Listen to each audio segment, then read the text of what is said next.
Magandang araw, klase. Naway may natutuhan kayo sa ating nakaraang pagtatalakay.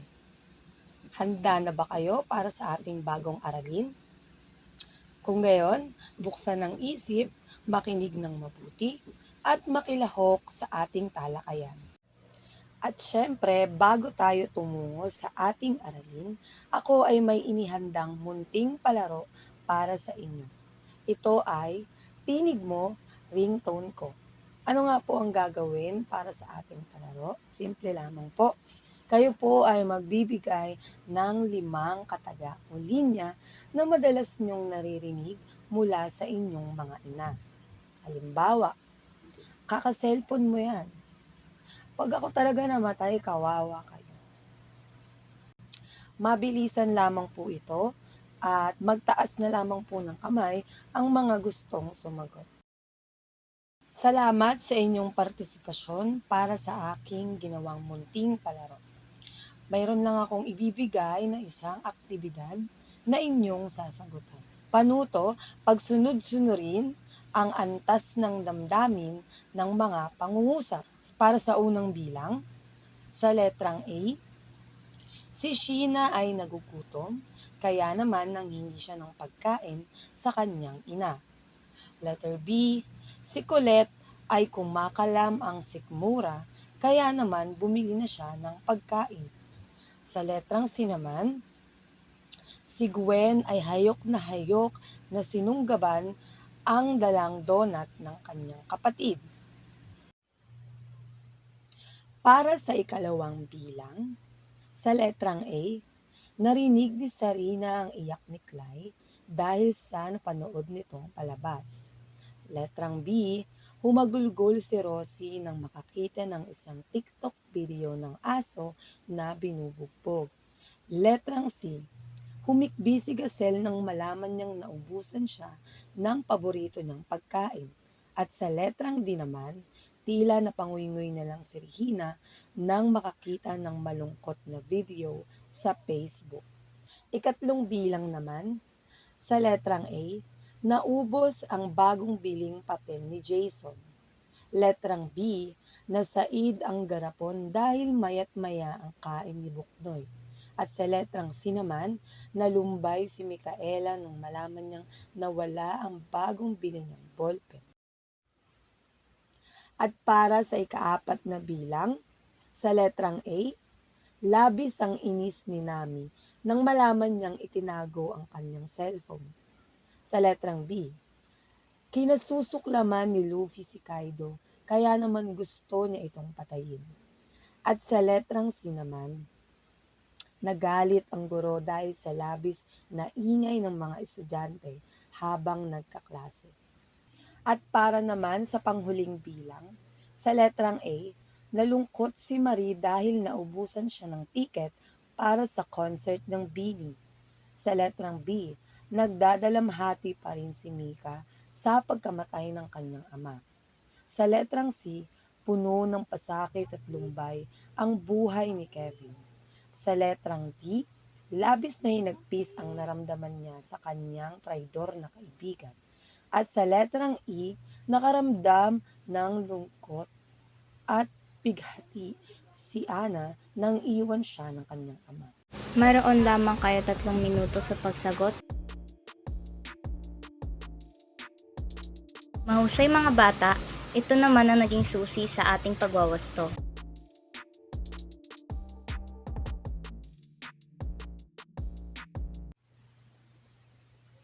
Ngayon naman ay pakinggan natin ang isang awitin patungkol sa pagmamahal ng isang ina sa kanyang anak.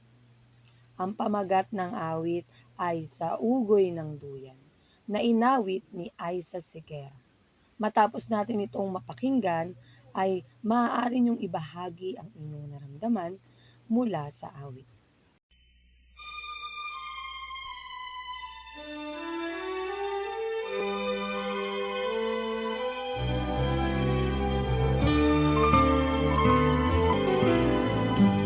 Sana'y di magmaliw ang dati kong araw, nang munti pang bata sa piling ni nanay. Nais kong maulit ang awit ni Inang mahal, awit ng pag-ibig habang ako'y nasa duyan. Sana'y di magmaliw ang dating kong araw, nang munti pang bata sa piling ni nanay.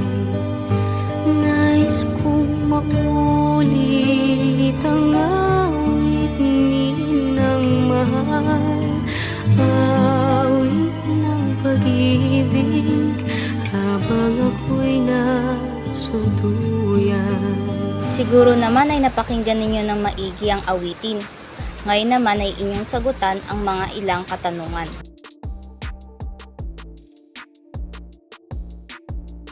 Tumungo na tayo sa ating aralin. Helen ang ina sa kanyang panganay. A Song of a Mother to Her Firstborn, salin sa Ingles ni Jack H. Dryburgh, isinalin sa Filipino ni Mary Grace A. Tabora. Mangusap ka, aking sanggol na sinisinta. Mangusap ka sa iyong namimilog at nagniningning na mga mata. Wangis ng mata ng bisirong toro ni Lopeo.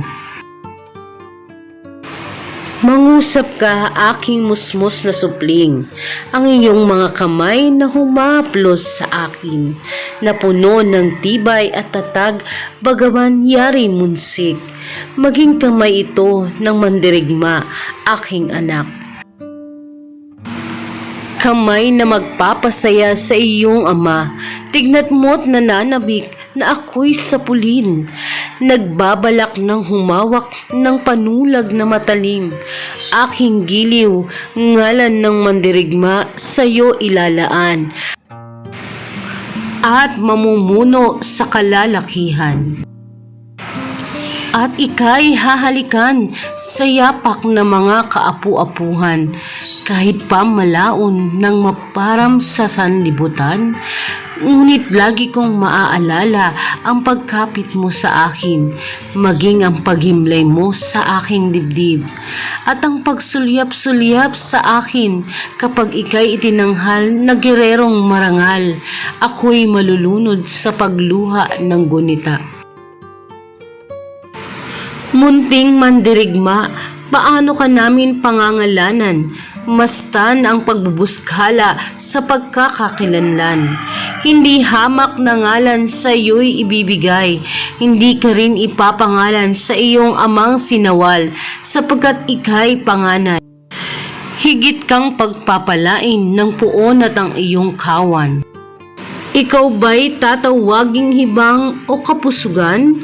Ikaw ba'y tatawaging waring dumi ng baka na anak ng kamalasan? Ang puoy di marapat na pagnakawan, sa iyo'y wala silang masamang pinapagimpan. Ika'y kanilang pinaliguan at dinamitan ng kagandahan. Ika'y biniyayaan na mga matang naglalagablab, at ang pambihirang pangungunot ng iyong kilay ay hindi ba palatandaan na ika'y maingat nilang pinanday? Munting mandirigma, sinong anito sa iyo'y nananahan? Kaninong mapagpalang kamay ang sa aking dibdib dumadantay? Sinong yumuyong-yung sa iyo't nagpapasigla ng buhay? Ikaw ba'y kanlong ng kapayapaan? Ngunit ika'y tila leopardong nasa palumpong tumatanaw. Hayaan, sa araw na yaoy iyong ibubuyangyang, aking supling ngayon ako'y nasa kaluwalhatian. Ngayon, ako'y ganap na asawa, hindi na isang nobya kundi isang ina. Maging maringal aking supling na ninanasa, maging mapagmalaki kaparis ng aking pagmamalaki. Ika'y magbunyi kaparis ng aking pagbubunyi. Ika'y irugin kaparis ng pagliyag na aking nadarama. Anak na ibinungan ng pag-ibig ng matibunong kabiyak. Sa wakas, ako'y kahati ng kanyang puso, ina ng kanyang unang anak. Ang kanyang kaluluwa'y ligtas sa iyong pag-iingat. Aking supling, ako na sadyang sa iyo'y humulma. Sa makatwid, ako'y minahal. Sa makatwid, ako'y lumigaya. Sa makatwid, ako'y kapilas ng buhay. Sa makatwid, ako'y nagtatamasan ng dangal. Iingatan mo ang kanyang libingan kung siya'y nahimlay. Tuwinang gugunitain yaring kanyang palayaw. Aking supling, mananatili siya sa iyong panambitan. Walang wakas sa kanya'y daratal mula sa pagsibol ng iyong kabataan. Ikaw ang kanyang kalasag at sibat, pag-asa at kaligtasan sa hukay. Sa iyo, siya'y muling mabubuhay, tulad ng suwi sa kalupaan, at ako ang ina ng kanyang panganay. Ika'y mahimbing, supling ng leon, Nyonges at Nyumba. Ika'y mahimbing, ako'y wala ng Napakinggan na natin lahat ang tula. Ngayon naman ay sagutin ninyo ang mga tanong na aking ibibigay. Unang tanong, ano ang mga bagay na inihambing ng ina sa kanyang sanggol? Kalawang tanong, sino ang persona sa kwento? At ano ba ang mga pangarap ng ina para sa kanyang sanggol?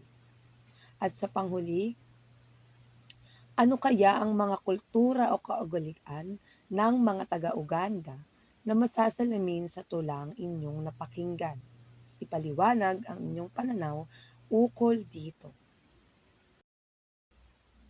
Talakayin naman natin ang wastong gamit ng simbolismo at matatalinhagang salita. Ano nga ba ang tula? Ang tula ay isang uri ng panitikan na naglalaman ng saknong at taludtod. Ito ay may dalawang uri, ang tradisyonal at malayang taludturan. Ang tula ay naglalaman din ng kariktan o pagiging malikhain. Ito yung mga salita na may nakatagong kahulugan. At isa itong paraan upang maipakita ng manunulat ang kanyang pagiging malikhain. Umpisahan natin sa talinghaga. Ang talinghaga ay tinuturing na pinakapuso ng isang akda o ng tula. Bakit? Dahil ito po ay naglalaman ng pagpapahiwatig ng may akda. Ito po ay saknong salita o mga pahayag na may nakatagong kahulugan. Upang labis ninyong maunawaan, mayroon ako ditong isang halimbawa. Yaring pag-ibig ko sa iyo ay siyang lahat na, ngiti, luha, buhay at aking hininga. At kung sa Diyos man ay ipagtalaga, malibing man ay lalong iibigin ka. Ano kaya ang kahulugan ng pahayag na inyong narinig? Ang talinhaga ng pahayag ay pag-ibig na wagas. Ano naman kaya ang simbolismo? Ang simbolismo ay pagpapakahulugan o pagpipigay ng sagisag ng isang bagay. Ito ay hindi naman ganoon kalalim, ngunit ito ay may malalim na interpretasyon. Halimbawa na lamang ay ilaw ng tahanan. Ang simbolismo niya ay ang ina. Sinabi nating kalapati, maaring ito ay sumasagisag ng kalayaan o pagiging malaya. Kapag sinabi naman nating buwaya, maaring ito ay kanid o sakim. Pag sinabi naman nating pula, maaring ito ay dugo o pakikipagdigma. Ngayon ay nalaman na ninyo ang pagkakaiba ng simbolismo sa talinghaga. Nakikinig pa ba ang lahat? Kung gayon, tayo ay dumako na sa susunod na aktibidad. Magandang araw sa inyo mga bata. Magkakaroon naman po tayo ngayon ng pangkatang gawain. Mula sa pangkat 1, isulat sa sagutang papel ang 5 simbolismo na nakita mula sa mga saknong na tulang anghele ng ina sa kanyang panganay at ipaliwanag ang bawat kahulugan ng mga ito. Mula sa pangkat 2, sa pamamagitan ng Venn diagram, magtala ng pagkakatulad at pagkakaiba ng isang ina mula sa Uganda at natatanging ina sa Pilipinas. Sa pangkat 3 naman, magbigay ng 5 matatalinhagang pananalita ayon sa binasang tula. Ipaliwanag muli ito sa harapang klase ang naging kasagutan ninyo. At sa ika-4 namang pangkat, gumuhit ng 5 bagay na naglalarawan sa iyong ina at ipaliwanag kung bakit iyon ang mga nanapili. Ito naman ang ating rubrics o pamantayan para sa ating pangkatang gawain. Lahat naman po tayo ay nakaranas ng pagmamahal ng isang ina. Ngayon naman po, magkakaroon naman tayo ngayon ng gawain. Ang panuto dito ay sagutin ang aking katanungan. Bilang isang anak, paano mo maipapakita ang pagmamahal mo para sa iyong ina? Matapos ang ating aralin ng hele ng ina sa kanyang panganay, ay tiyak akong marami tayong natutunan. At gayon din ay mayroon tayong sasagutan na pagtataya. Ito ay sa unang hanay na piliin lamang ang titik ng tamang sagot. Mayroon lamang kayong 1 minuto upang sagutin ang pagtataya. Mula naman sa hanay B, iantas ang mga salita batay sa kasidhian ng damdamin na ipinapahiwatig nito. Lagyan lamang ng bilang 1 para sa pinakamababa at 3 para sa pinakamasidhi. 1 minuto lamang para punan ang inyong kasagutan. Mahusay mga bata, ito naman ang susi para sa pagwawasto. Para naman sa sunod nating gawain, duktungan ang sumusunod na mga pahayag. Sa unang pahayag ay natutuhan ko na mahalaga ang simbolismo at talinhaga sa pagbuo ng tula dahil sa ikalawang pahayag, ang mensaheng nangibabaw sa tulang hele ng ina sa kanyang panganay ay tungkol sa ikatlong pahayag. Nalaman ko na ang pagpapasidhi ng damdamin ay duktungan lamang ang mga pahayag sa mga sumusunod. Para naman sa ating takdang aralin, mula sa ating panunto, maghanap ng isang awitin tungkol sa ina at tukuyin ang mga sumusunod: pamagat, mang-aawit, at katanungan, sino ang persona sa awitin. Ikalawa, anong katangian ng ina lalarawan sa awitin. Ikatlo, ilarawan ang pagkakatulad ng iyong ina sa katangian ng ina mula sa awit na napakinggan.